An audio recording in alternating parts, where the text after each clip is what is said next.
This video is the continuation of our previous video in which we discussed few very important multiple choice questions of atomic structure. In this video too, we are going to discuss few important questions related to atomic structure. The MCQs are not particularly given, but we are just interested in sorting out the answers of these questions. We just have to learn how they can be solved. The first question of today's lecture is identify the group of an element with atomic number 33. When you are given with the atomic number of certain element and you are asked about the determination of its group, how can you do this? First of all, you just have to carry out the shorthand electronic configuration of the given atomic number. 33 atomic number can have the electronic configuration. Since 33 is lower than 36 krypton and greater than argon, so this element will have the core of argon. This is argon, and after argon we fill 4s2 because atomic number is 33, so 3d10 will be there, and after 3d we fill 4p orbital. Remaining electrons are 3, so it will be 4p3. Now pay attention to this p3. P3 means 3 unpaired electrons, and P3 is actually the group number of nitrogen family. So this element, our answer must be this element belongs to 5th A group, and this 5th A group is actually nitrogen family. And we can also identify which element this 33 is. Nitrogen has the valence electronic configuration 2p3, so 3p3 the immediate neighbor,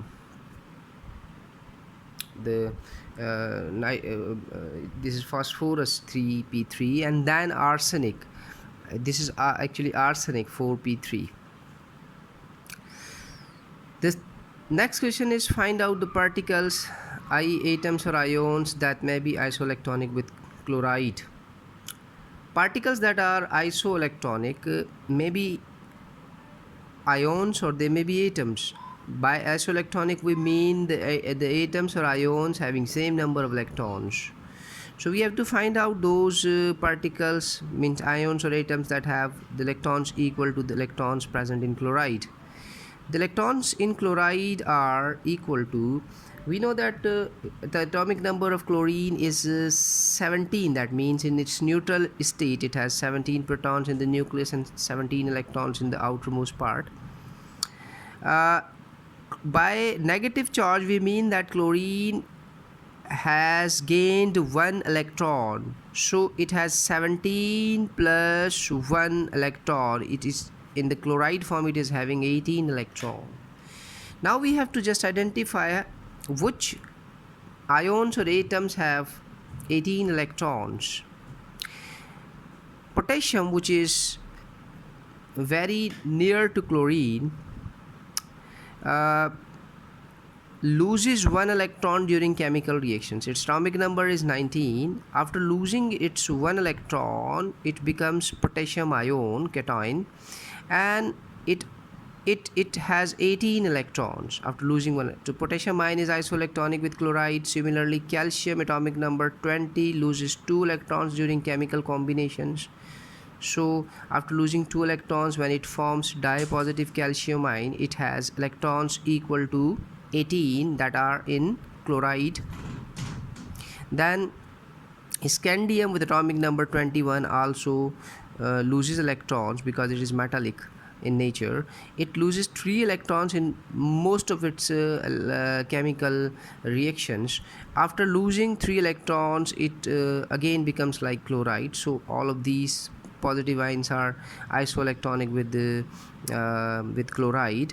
Titanium, on the other hand, can also lose 4 electrons. After losing 4 electrons, it again becomes like chloride, having 18 electrons in its ion. Then uh, the case of sulfur. Sulfur is a non-metallic substance which can gain 2 electrons to form a sulfide ion. Atomic number of sulfur is 16, and after gaining 2 electrons it acquires the electronic configuration of argon, as is the case of chloride. It has 18 electrons. Phosphorus, on the other hand, having 15 atomic number, is able to gain 3 electrons like nitrogen. It forms a tri-negative phosphide ion, which is also isoelectronic with the chloride, and the argon atom, which do not lose its electron, because argon is actually noble gas, but it also has 18 electrons. So all of these cations and anions and the atom of argon have 18 electrons, and therefore they are considered to be isoelectronic with chloride ion.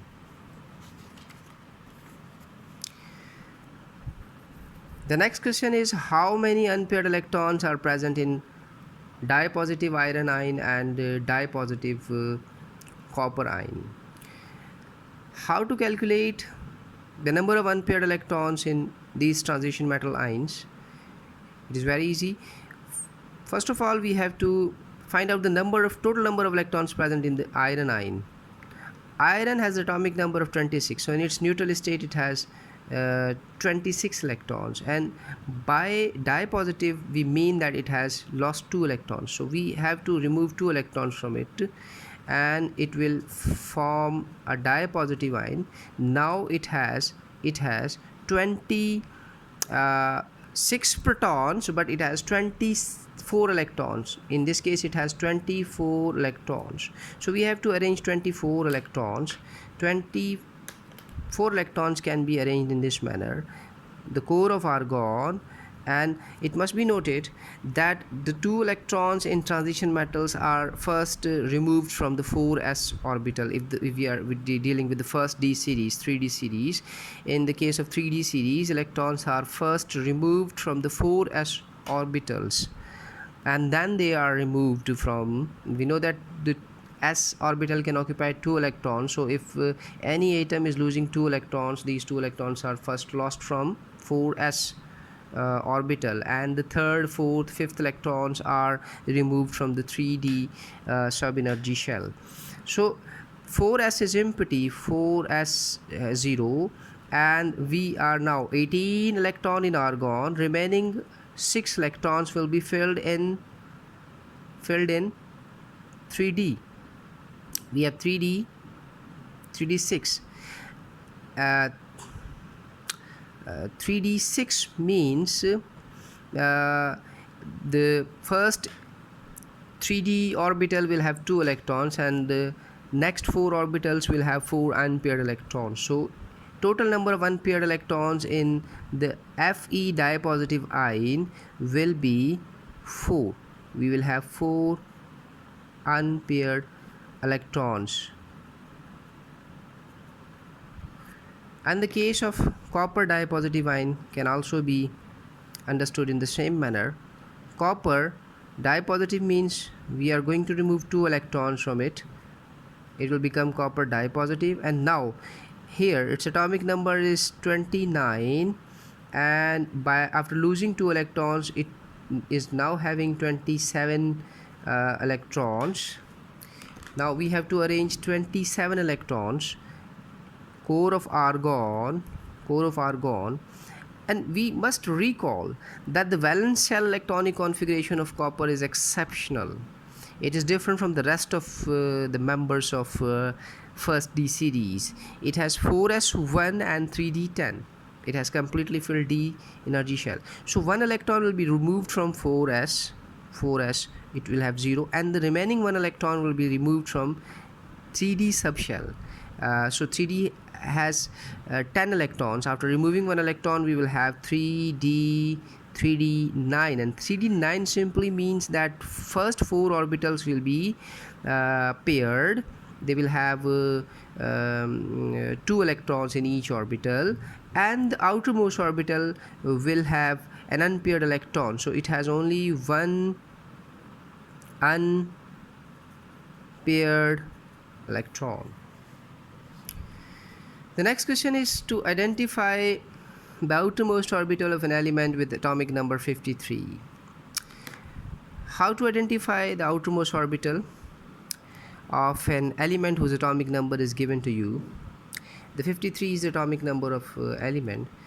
First of all, recognize that by 53 we mean that this element comes before xenon. The atomic number of xenon is 54, and this element comes after krypton, whose atomic number is 36. So we will write the core of krypton here, which is equal to 36 electrons, krypton, and after krypton filling in 5s energy shell takes place. 5s sub energy shell is filled. We will have 5s2, then 4d10, and 36 plus 2, 38 plus 10, 48, and now 5p, remaining 5 electrons, remaining 48, remaining 5 electrons will be filled in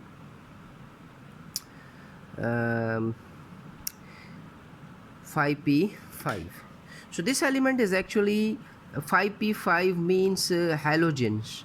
Halogens have the outermost energy sub-energy shell p, and the number of electrons in p can enable us to determine the group number, as we discussed previously in the case of atomic number 33, which is actually arsenic, and we identified that arsenic belongs to a nitrogen family by witnessing that it contains 3 unpaired electrons. So similarly, in this case we are having 5 electrons in the p sub-energy shell. It's simply it is actually a halogen, and this element is iodine, in fact, because the first halogen is fluorine, which has 2p5, and second is 3p5, which is chlorine, and bromine has 4p5, and iodine definitely will have 5p5 electronic configuration. So the outermost orbital of this element is 5p. The outermost is 5p. So our answer is that we have 5p orbital as the outermost orbital of an element with atomic number 53. In our coming videos we will be discussing much more about these kinds of questions, and we will try our best to solve different kinds of difficulties and problems that students face in chemistry. Stay in touch with us. Thank you for watching.